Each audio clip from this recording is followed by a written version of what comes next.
Hello, everyone, and welcome back to Survive This Crit.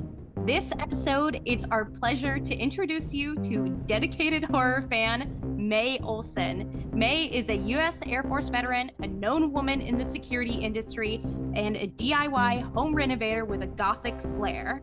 On top of all that, Mae has had her own paranormal experiences. She's an excellent artist, a huge fan of horror again, and she owns an adorable pitty named Kara, and she is a well-loved part of my family. Welcome, Mae. Thank you. I don't know why I'm dancing, but here we go. It's okay. It's a dancing podcast. For those of you that are on audio only, subscribe to YouTube so you can watch our really cute dance moves. We always Props to you, Kylie, for keeping a straight face. Well, You guys made it really difficult just now. You were trying not to laugh, and I had you guys mostly covered up by my notes, but I could see Mae go like this, cover her face completely, and I was like, oh no, what is happening? Well, it's because you started going. I just had to clear my throat. So for our podcast, for our listeners who don't know, we like to start with some warm-up questions that are a little bit more silly and personal, and then we'll get into some horror and career stuff. All right.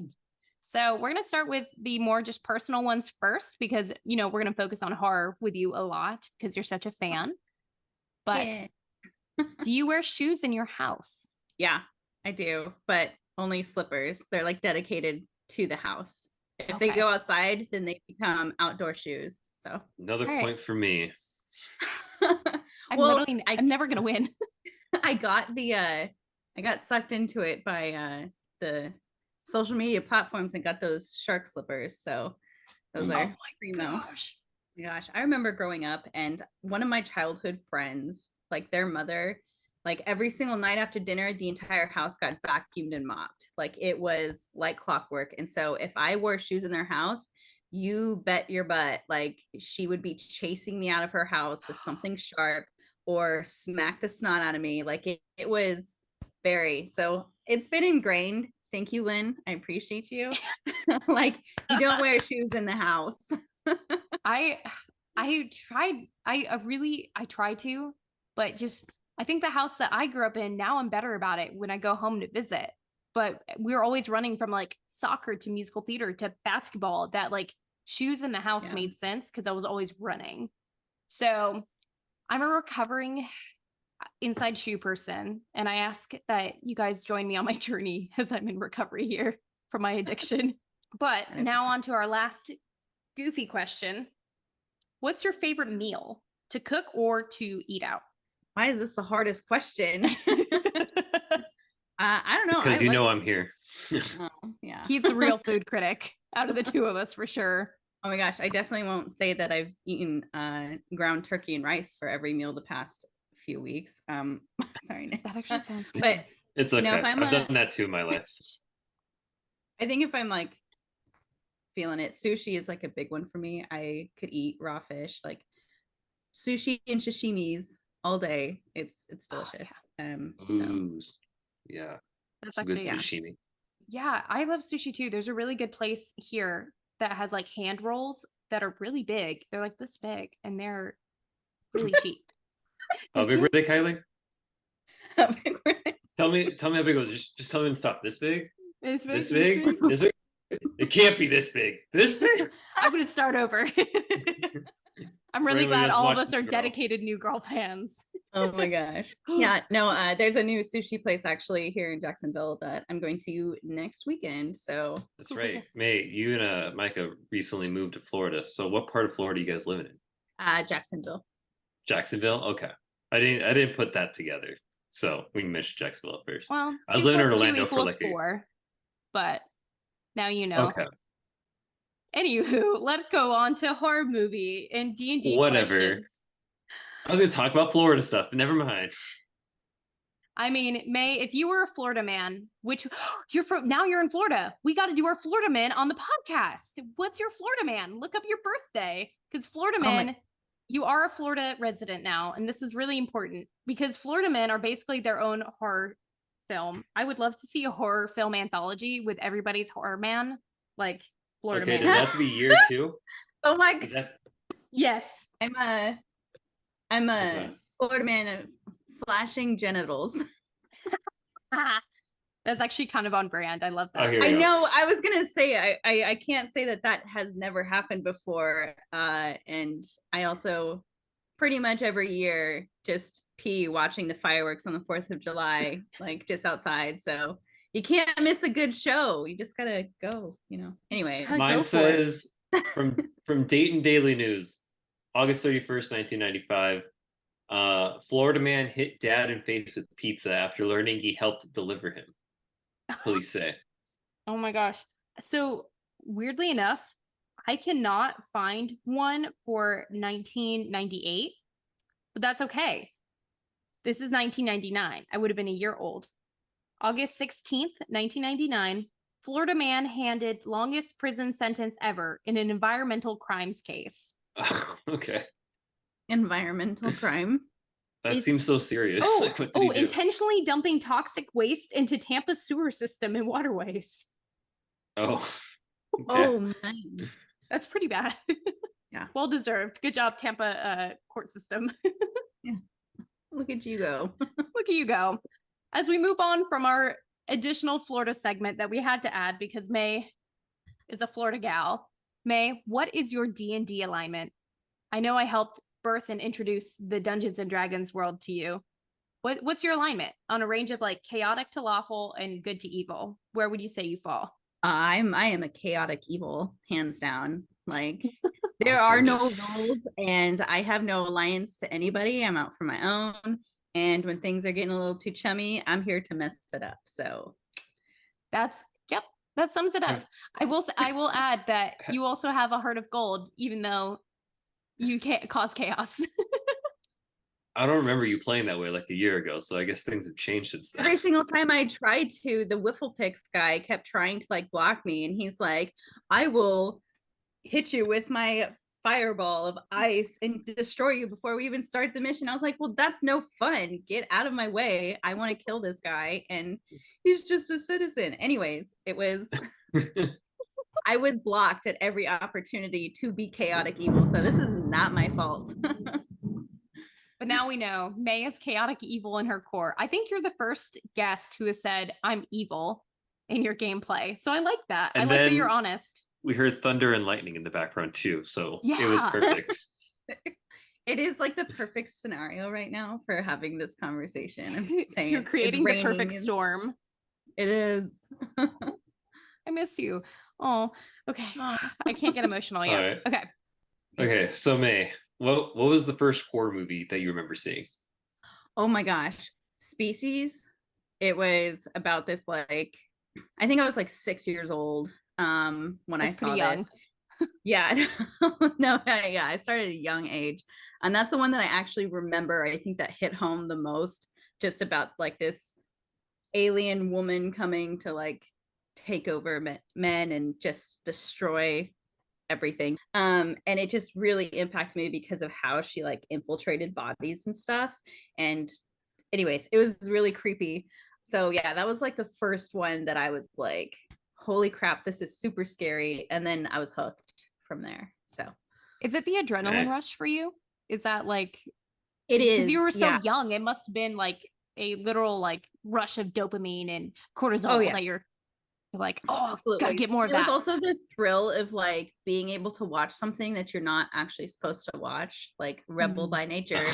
Like my parents would never go to Blockbuster and pick out horror films, so I always went to friends' homes that, you know, their parents were a little bit more lenient, and so that's where like I would always go and watch the scary movies and then come back freaked out. And but then you couldn't tell your parents because you're like, exactly, so I just suffer in my room in the dark alone. And I think that added more to it. Like, how much could I hype myself up in my own head of like, there's someone in my closet right now staring at me. Anyways. Weird. I remember that feeling. Yeah. So you said she infiltrates the bodies of men, this alien. She like, from what I remember, I haven't seen it in a very long time, but like she can infect people essentially, and like the sickness or what, I don't know exactly what it was. I really don't quote me on this, but like yeah, like they turn into monsters basically. It can happen to men and women, but she's basically an alien feminist and destroyer of men. So, all right, I like that. That's sick. Yeah. It's you're raised on good values, feminist alien movies from a young age. Yes, the horror movies that raised you. yeah. So, what's your favorite horror movie and why? There's so many. Like like. Do you have a particular like era that would be your favorite then? Like that would fall within? Well, the 90s for sure. Just, I mean, like recently rewatching like the John Carpenter movies, Event Horizon and In the Mouth of Madness. To me, like it's like a thriller horror and just kind of weird, and it's I don't know, to me it's like getting that rush. So I'd probably say like the 90s genre for sure strikes home. And then obviously a fan of the Halloween franchise, but I couldn't guess that. I would probably say the movie that scared me the most to this day was The Ring. I saw it on Halloween in 2013 or 2003 because I was 13. Oh my gosh. In 2003, it came out and I went and saw it on Halloween, and I didn't sleep for 7 days. Like I had lights on, I was cleaning my room, like I painted my room. I absolutely couldn't fall asleep. I wouldn't watch the TV. Every time like family would sit down to watch a movie, I would just remove myself. I was terrified of that movie. So, whoa, have you seen it since? Like now that you're an adult? No, no. I don't think it's one of those that scarred you so badly. She already survived once, you know. Yeah, don't that's true. test it again. Yeah, like we've already played this. We're good. It's so like once you beat Jumanji, you don't reopen Jumanji. Like it's done. Well, unless you're part of Jumanji, the new generation of Jumanji, then you do apparently crack it open again. Don't count that. Well, so you didn't sleep for 7 days. Like that's got to be a lot on a kid, especially. So by the end, were you starting to like see things? Because you've had some paranormal experiences. Were you starting to like feel things, see things that were unnatural at that point? Yeah, not that I really can remember. I just remember I did really poorly in school, got written up. I got detention for falling asleep in class.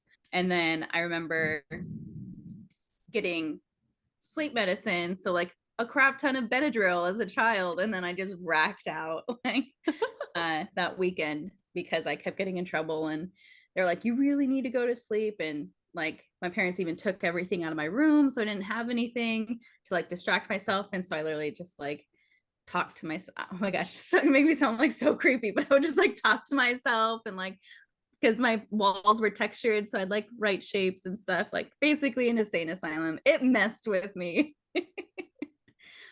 You're describing the plot of a new horror movie that I'll be making called Mae.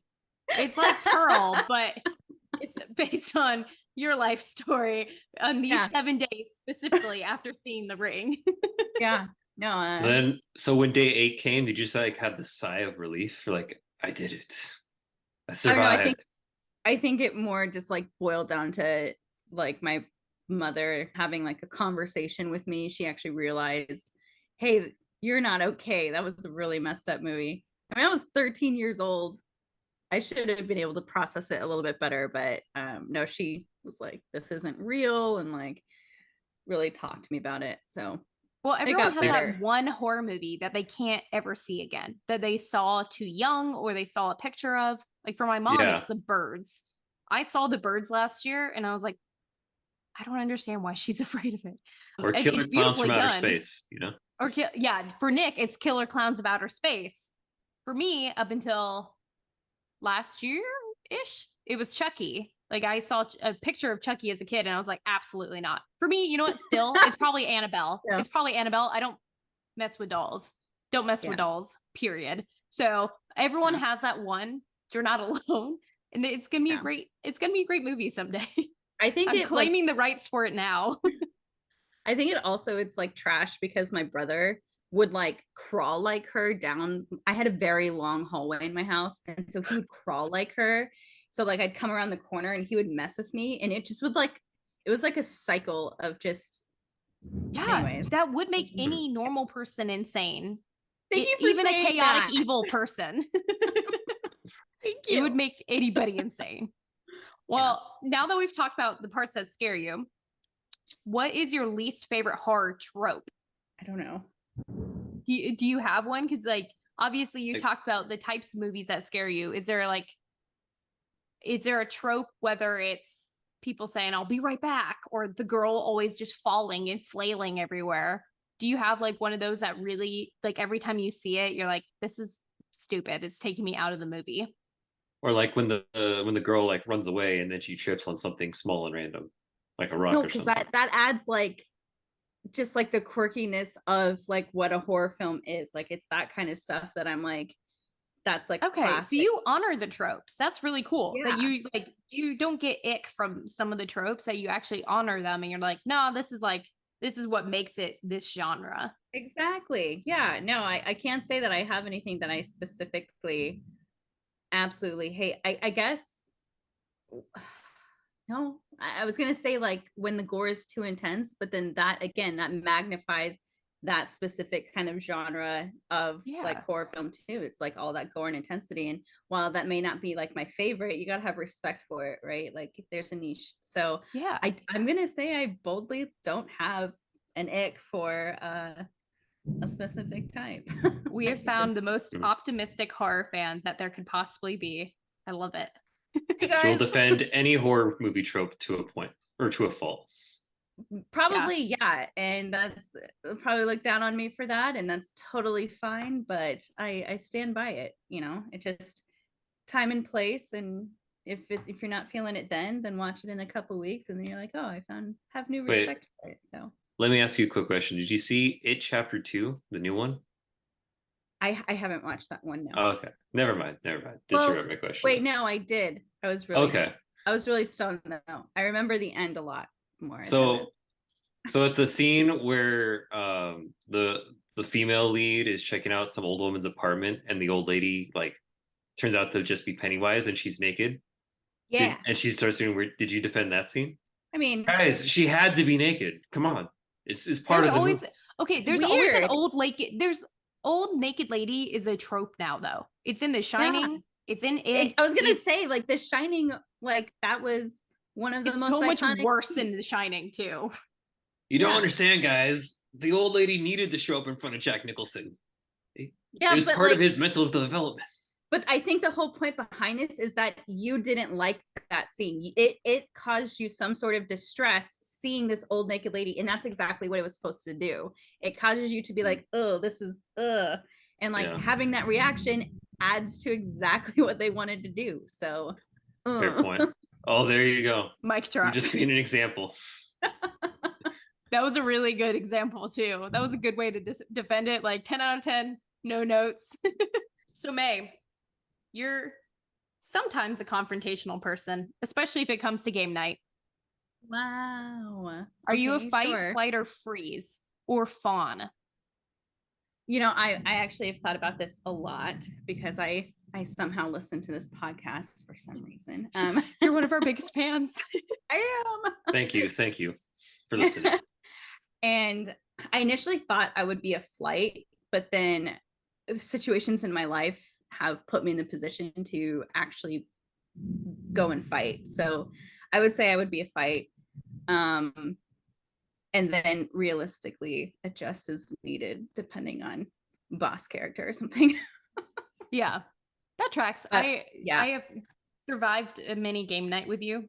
There are certain games we're not allowed to play anymore between you and Joshua because you guys will fight to the death. It's true. So I had a feeling you were going to say fight, but I was really curious from your perspective what that actually like would look like for you. But I just want to say, if I don't have to fight if we don't make up unnecessary, unscripted rules, if we actually go by the book, we're good. Like, you know, the thing is, you two have the same argument though. You guys both are like, we have to play by the rule book, but then somehow you guys read it in different languages. No, Kylie. So that actually happened with us at the last game night. We were all in Prescott the other weekend. Oh, that's right. Like, Joshua told me about that. He was like trying to throw out the rules, like the point of like, you gotta follow the rules. I'm like, I am following the rules. I just throw the rule book out at him. Like, there you go. Josh is the number one person to stray away from the rules. 100% every time. No. Josh will follow the rules perfectly. Yeah. But he has to. One thing I've learned is you got to make sure he's aware of all the rules first. That's true. I was trying to teach him the game while we were playing, and it's like, whoa, wait, you can't do that. I'm like, I can. It's like, no. Yeah. It was a very long game. I went to bed because y'all were going crazy, and May and Joshua can very rarely play Settlers of Catan unless there's been an alliance discussed beforehand or you guys have a common enemy, because otherwise you will inevitably destroy each other. Two great nations that and together without killing each other. Because he straight up will take a wild card and call it a skip card, or take a skip card and call it a wild card. And again, he deviates, and I just don't do that. Not today. Not today. Oh gosh. Okay. So if you were in the film Halloween, the 1978 version, you're a babysitter making some extra buco bucks, or maybe you're here to make out with somebody. I would never see, that seems more like me. I would never babysit because I don't really like children, but you would be there to make out with somebody. So if you were trying to survive against Michael Myers, what would you do? Like, maybe, for example, if we want to make it more specific, we would put you in the place of her friend. Like, it's like the scene where she's in bed with the sheets and like the shape comes in with the sheet over his head. What do you do from there? Oh gosh. Okay, so specific. I'm clearly we can assume you're clothed, so that way you have the opportunity to escape. Thank you. Definitely couldn't escape nude. Not an option.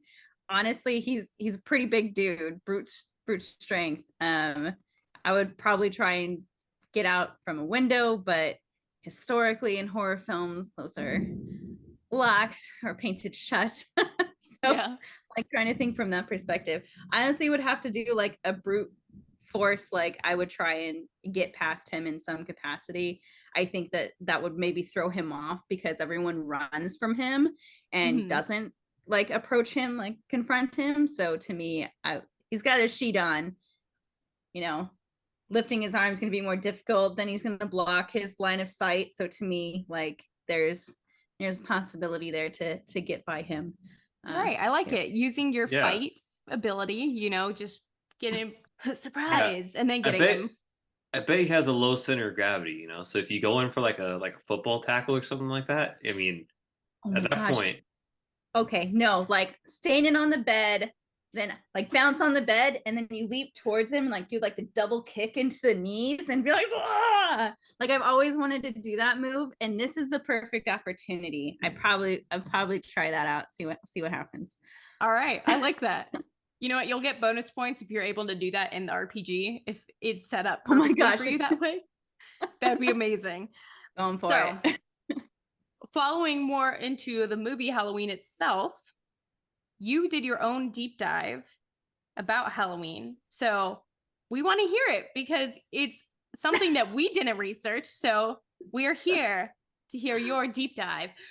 Actually, Kylie, we did research this movie. It sounded like you said we did. Well, we did research this particular topic. Oh, okay. Yes, we did research. We're going to do a deep dive episode. Don't worry. But we want to hear your deep dive specifically. My deep dive? Mm-hmm.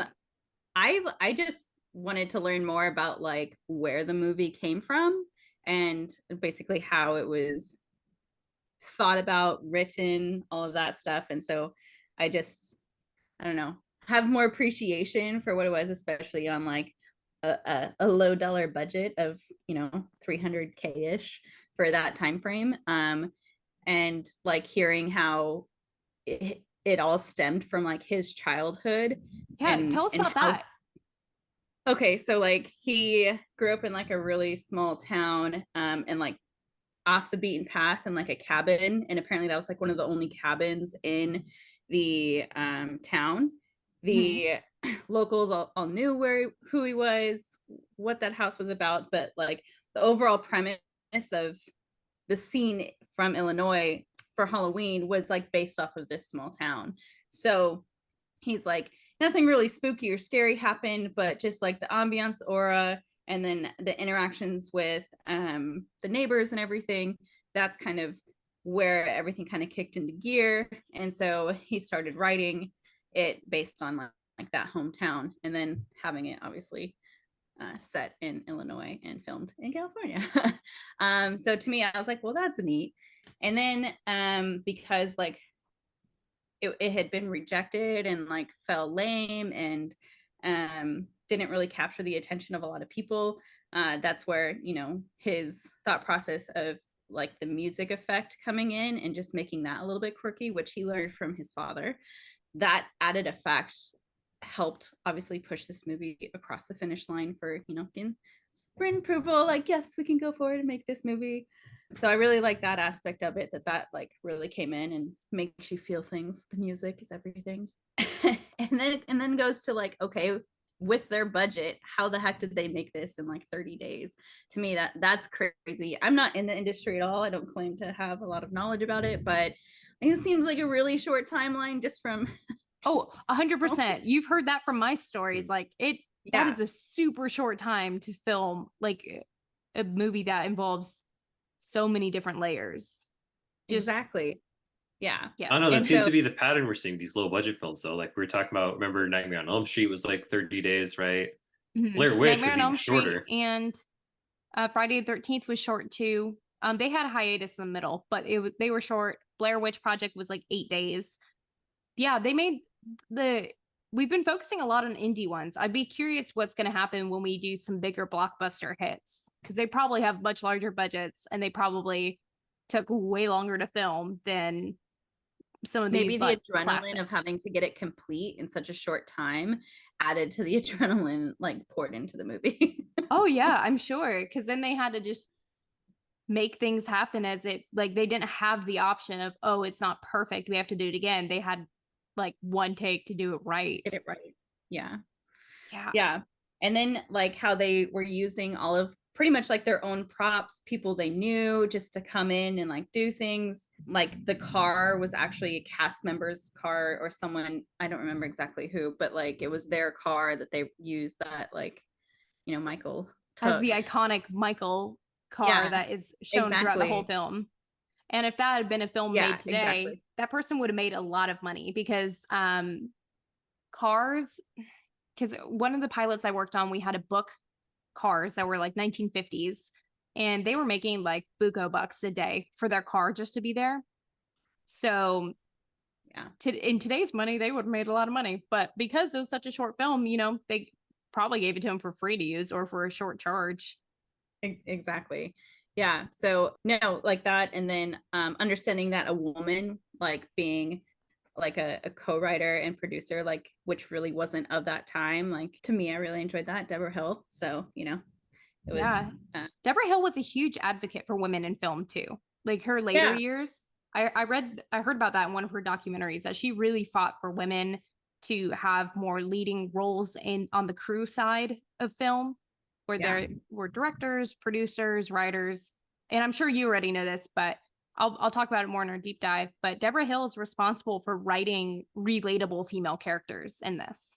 That's why they're like, unlike Friday the 13th, where all the characters are a little bit like kind of bland, like these characters had actual personalities, and you actually could sympathize for them in the end. As goofy as the sheet scene is, like you actually kind of feel bad for her when she dies, because she was actually kind of a good person. Exactly. And that's where, you know, just hearing and reading things about Deborah Hill and her, you know, role in creating this movie, that was why, like, even Laurie, like, she was perceived the way that she was, when really it could have just been a doubt kind of typical slasher, you know, like, no, like you feel for Laurie, and that was a huge part of Deborah's, you know. She did an amazing job writing women's roles that people could actually relate to. Exactly. Do you want to share anything else about why you love Halloween specifically? Like Halloween the movie, or just like Halloween? Why not both? Because you know, whatever you got. It is applicable to both. I know. So I just like the movie because to me, watching it as a kid, it like the shock and impact of everything. You want to scream at the people on the television of like, it's right there. Doctor, turn around and you'll see your stinking car in the street, like things. Yeah. It's like things like that where I just like I want to interact with these people and that drive, and you get every opportunity to throughout the entire movie. I I think was he's so annoyed by that. opportunity. Maybe it's just my bad sense of geography in general, but it seemed to me like the doctor was like a block away, 2 blocks away. And the whole movie is just like, I'm going to chill by the house. And even the cop is like, I'm going to check the neighborhood. And they were there the whole time. And they didn't catch any scent of Michael Myers just like nearby. They didn't hear any screams for a while. Like, come on, guys. What No. is going on? None of you are doing your jobs. Well, but it makes you more engaged. Clearly the doctor didn't do his job because he only treated, he had the guy for 15 years, only technically treated him for 6, and then just wanted to keep him locked up for 7. And he was still a kid, like 14 to 21 years old. There's still time to like work and mend. And he's like, yeah, this guy, like he's done so. Just gonna lock him away. Like this is a lost cause. Or like lost causes teenage kid. And I'm like, okay, doctor, you clearly know what you're doing, right? And so like of course he's gonna be oblivious. He's bad at his job, be bad hunting down this guy that like. Do you think there's something relatable about Michael's condition for like teenagers? Because he was locked away as a teenager. Like he got treated, but hear me out. I know it sounds crazy. He got treated like you want to turn insane. Michael Myers into someone sympathetic. It's okay, Kyle. We understand. No, but like hear me out. He was treated as being insane at 6 years old. They only bothered to treat him for a handful of years. And then they're like, let's just lock this one away. This kid is the demon incarnate. So like at that point, he's a child. Yeah. Is there any sympathy? Is it just me? Am I in the wrong? I definitely think that like the doctor they probably should have gotten a different doctor at some point if he was non-responsive to that individual. Yeah. So yes, I could see how maybe if better choices were made, we wouldn't see, Michael Myers evolve into what he was. And it could have just been like a one-off with failed him. I think you bring up an interesting point. So here's the thing. I talking from like as a person, I'm just like, if I were to experience a kid who was like that, I'd be kind of like the doctor of like, I don't know how to help you. But talking from like the mental hospital's perspective, yeah, they should go get another doctor. Like they should have that care. Or they should have that level of care for him. Yeah. Could have been helped with a priest or with a doctor. Or a priest. Well, he's obviously possessed with something. So hatred.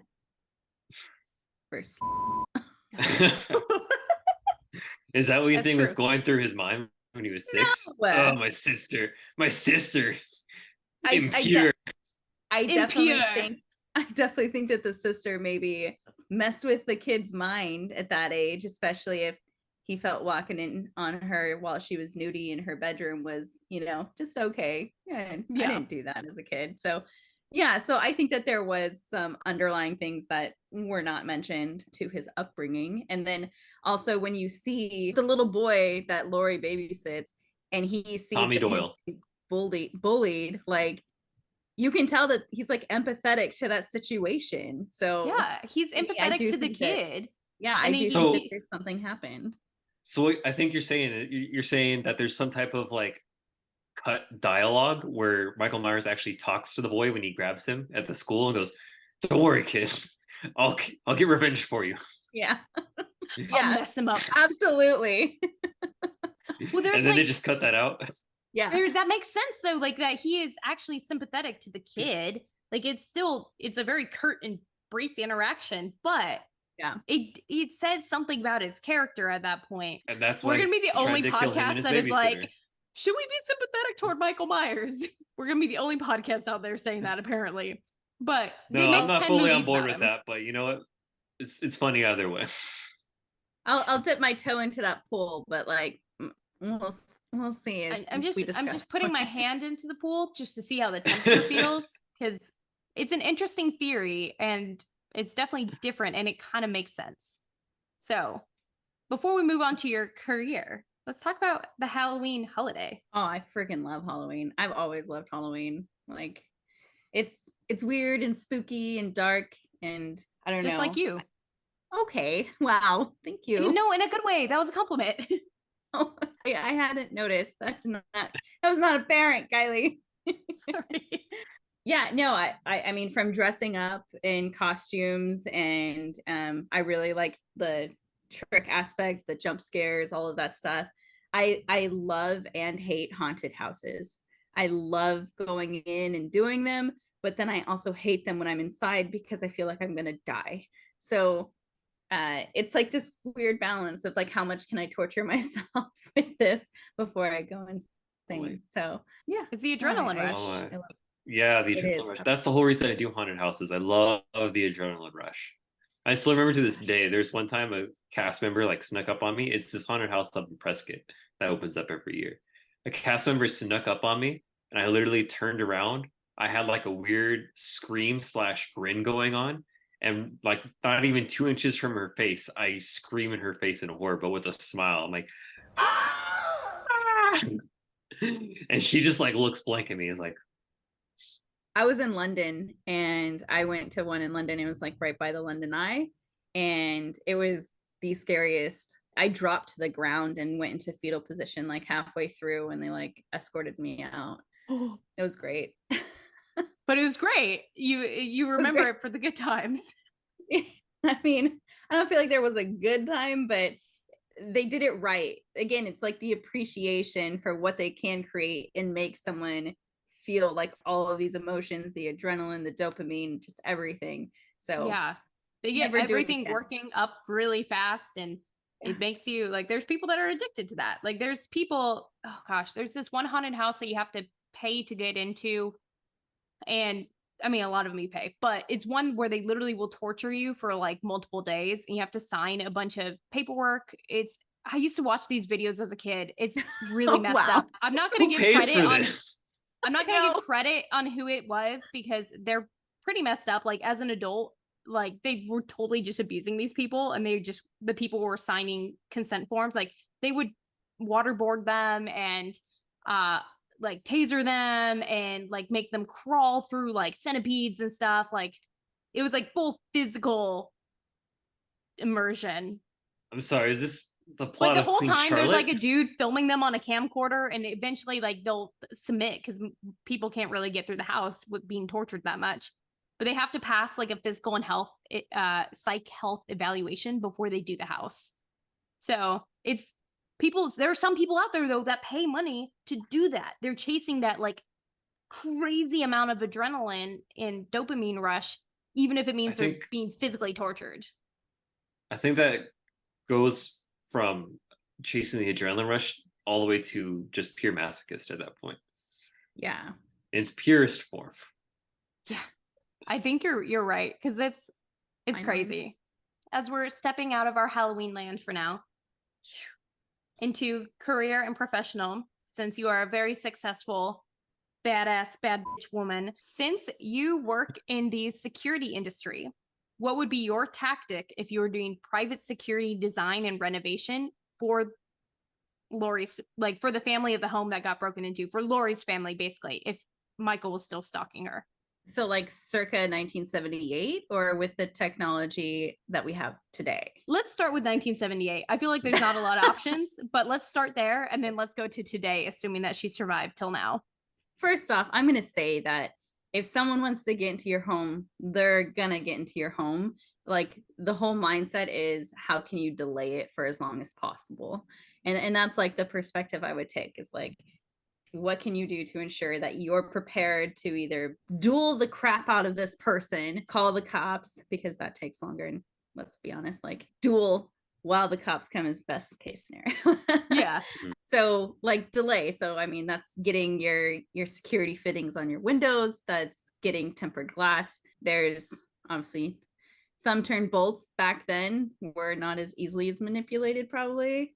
I don't really know, but technology has come a long way. So I don't know, just reinforcing these types of things. maybe if you got like a steel frame door instead of a wood frame door, that would add to it. Instead of putting glass in your front door, having solid core doors, those types of things. That's going to take him breaking in 30 seconds to give you 3 to 4 minutes. So that would be like my thought process of fitting out this house, and then with, you know, your tempered and, you know, your solid core doors and steel frames.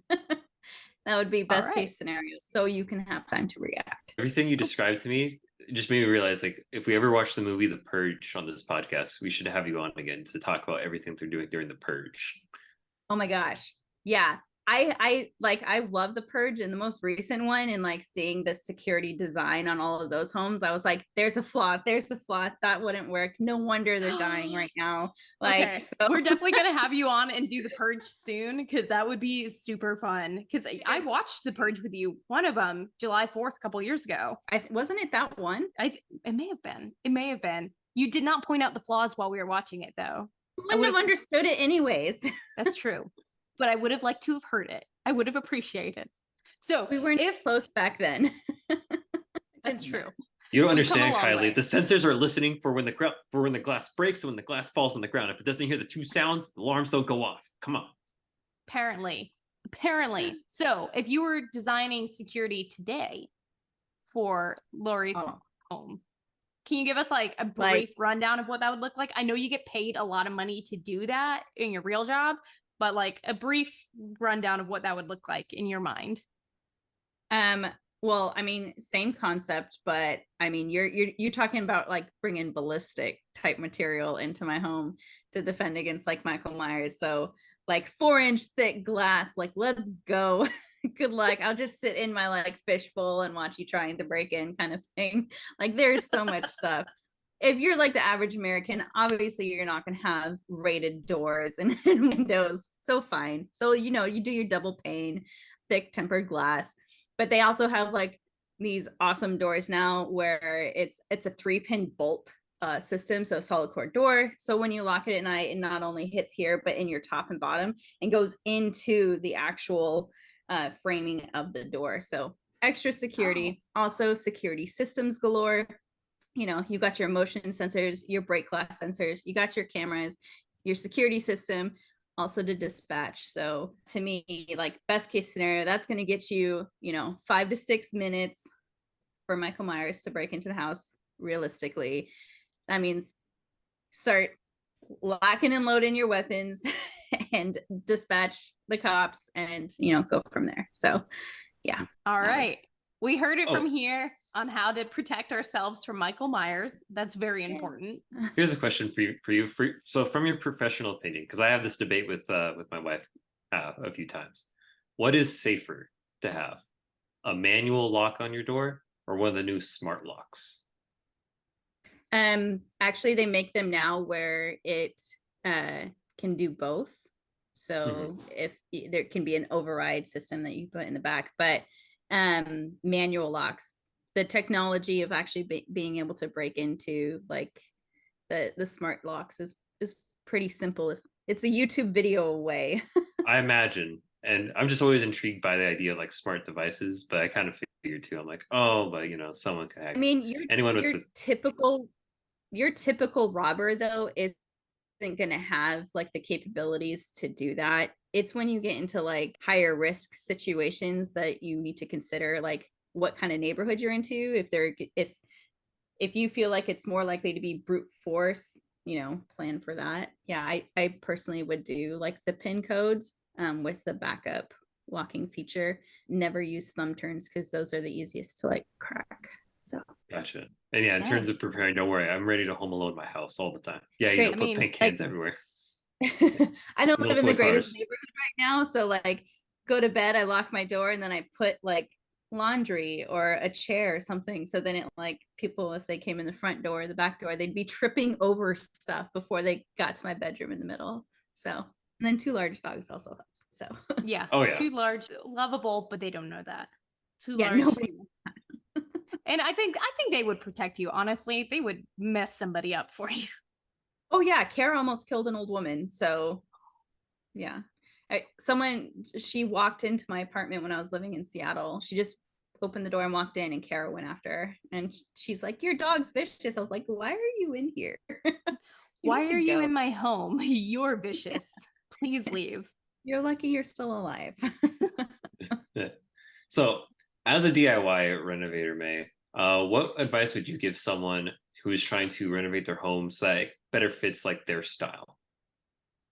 Oh, lean into it. Like, get weird with it. Don't be afraid to bring out your personality. Everyone tries to lean into, and no offense, whatever. I swear I love her style, but like the Joanna Gaines, or like they pick a specific person, and while they're really good at designing for people because they get to understand, like, figure out what makes you tick and just lean into it. There were so many times where I was like, oh yeah, this is what's trending right now. But then I would be sitting in my home and I'm like, I don't really love this. Like, this isn't me. This isn't who I am. And so that's when I was like, you know what? Let's put black on the walls. Let's get all of the decor that I see in the stores. And while it may not fit the MO of all these homemaker magazines, like, it brings me happiness. So if it brings you happiness, put it in your home and just like learn how it best fits in your home, because it can go in one place and maybe not work and then go in another. And you're like, hot diggity dog. So lean into it. What's your favorite piece of like home decor you've gotten since you're renovating this house basically from the ground up? What's your favorite like piece you've gotten? What's your favorite piece? It's actually, I just picked it up yesterday from this art market, and it's this cat holding a Lord of the Rings ring, and it looks super freaked out. It's so awful, but I love it. And I love like the artist and how quirky all of his stuff was. I'm a huge nerd, so I love Lord of the Rings, and it just encapsulated just like happiness when I first saw it. And so, yes, probably one of the favorite pieces that I have.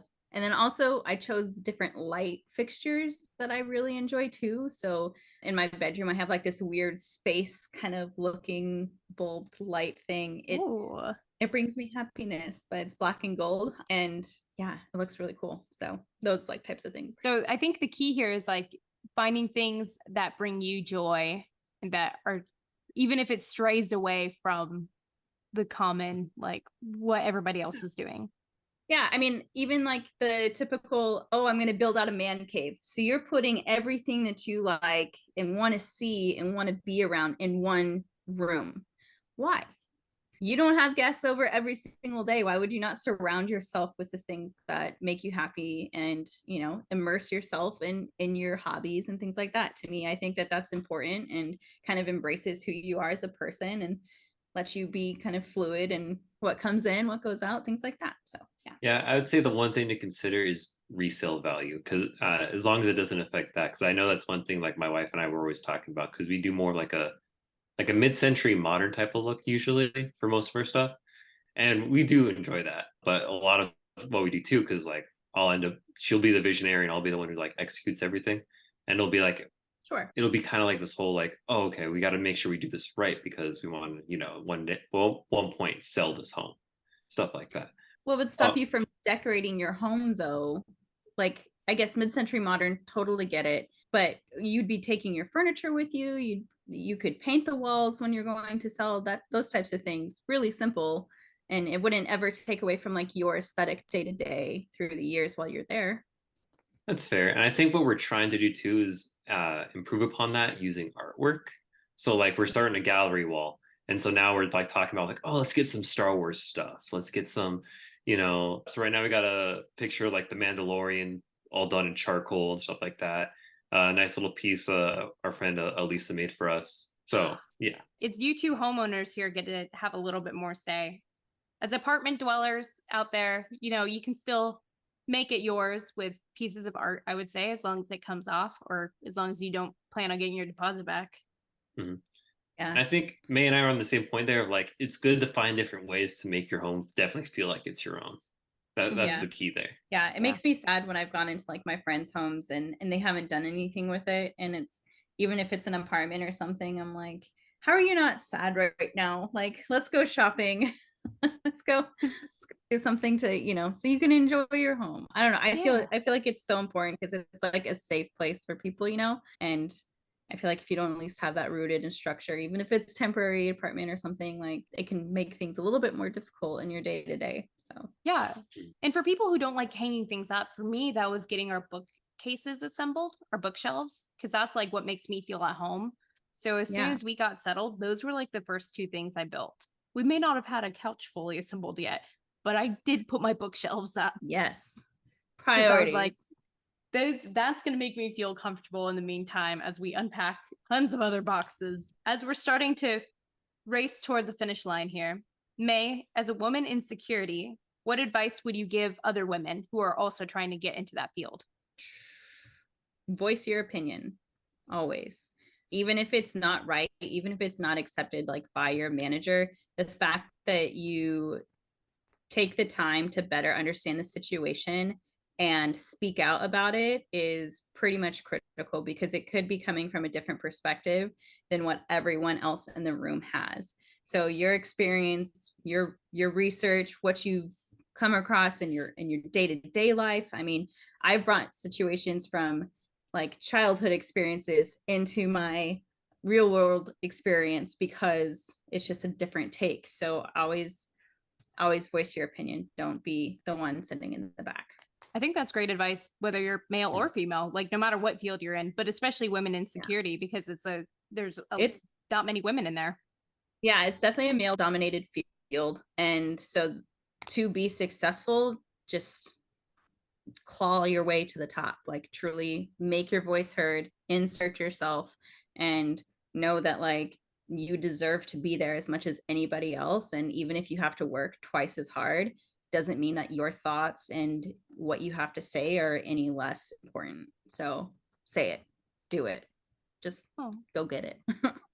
Yeah, I think that's very sage advice for both male and female. For people in general, that's a good. So Mae, as a huge horror fan that you are, what recommendations would you give to anyone who hi. Sorry, I saw you do the hand wave. I was like, I got a hand wave back. So as a huge horror fan, what recommendations would you give to anyone who's just trying to break out into the genre right now? You know, like just start watching their first horror film.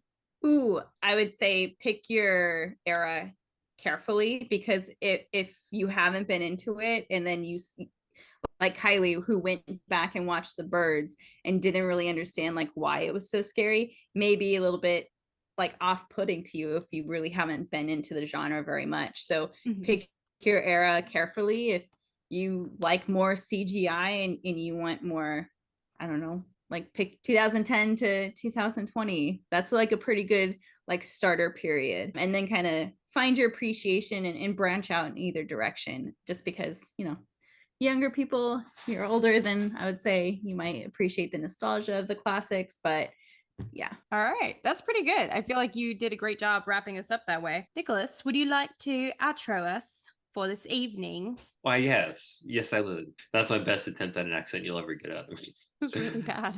Oh, I know. I'm well aware. My Texan one is a little bit better though. Stop. That was his never. That was his crow top dollar voice. It was actually quite good. I appreciated it. You put a lot of work into that one. Thank you, ma'am. I'm dying. Now you have to say, I like to make out with my sister, because that's what you said as top dollar like 4 times. Wow. Wait before I die. I just gotta make out with my sister one more time.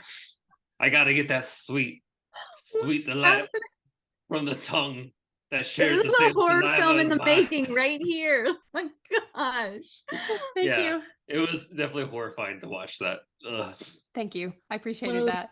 Literally crying, messing in my eyelid. All right. For real though.